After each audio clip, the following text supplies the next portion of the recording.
Well, first and foremost, let's start by saying that the March movement in Korea was a national movement with farmers as its main force and the students and workers as the leaders, in which religious and non-religious people jointly fought for the independence of their nation.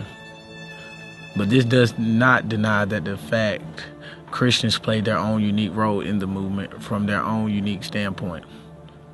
What should be noted here is Hasagi Yoshimichi, then Governor General of Korea, admitted that Christians did not participate in the movement as a religious body. One should not overlook the fact that even if they were all Christians, the Korean clergy and laity had a clearly direct standpoint from that of the foreign missionaries of various nationalities. March 1st, 1919, the first movement in Korea was the movement towards Koreans' independence from the Japanese.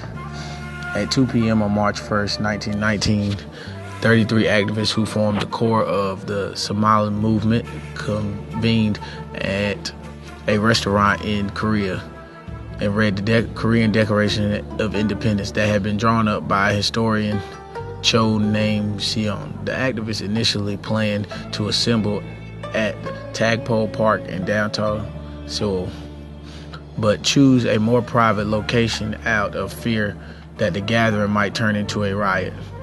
The leaders of the government of the movement signed the document and sent a copy to the Governor General of the Japanese. The Koreans were tired of the oppressive rule, made an outcry for independence. They gave numerous demonstrations of boycotts and protests to the Japanese authorities trying to regain tight control, reacted with brutality.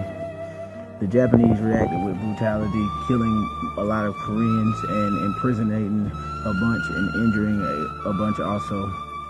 Numbers was like 15,000 killed, 16,000 imprisoned, and over 40,000 injured.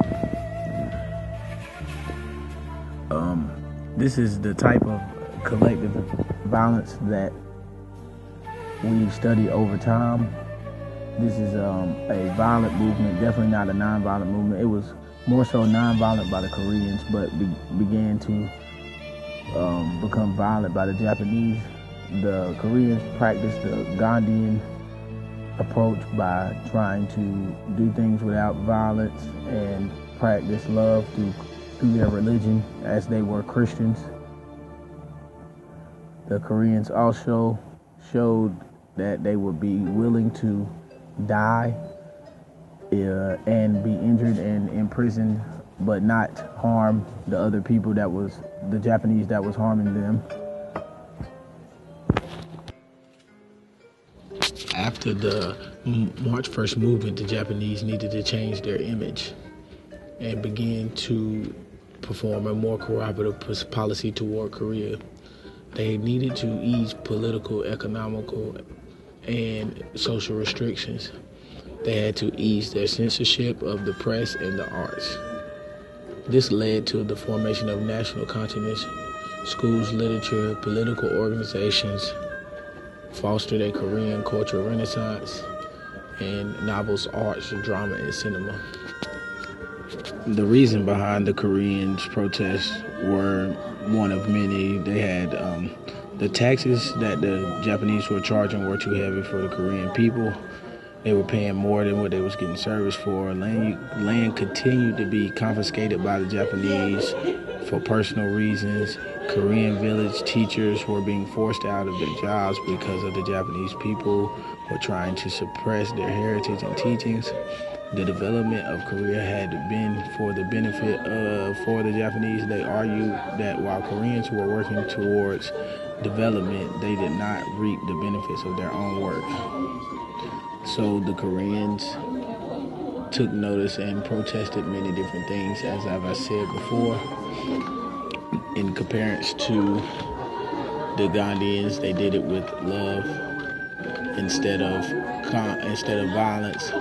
This is an example of what Franon would have done if he was put in this situation. He would not have acted out of violence. He would have did a nonviolent protest, which we have talked a lot about in the past. What I think about it is that the Koreans took all the punishment and did not bite or come back, fight back with violence. They kept the nonviolent movement, and at the end they was granted their independence because it became to a national level and got nationally recognized by other people as America nationally recognized it. The president of America at the time said something about it also.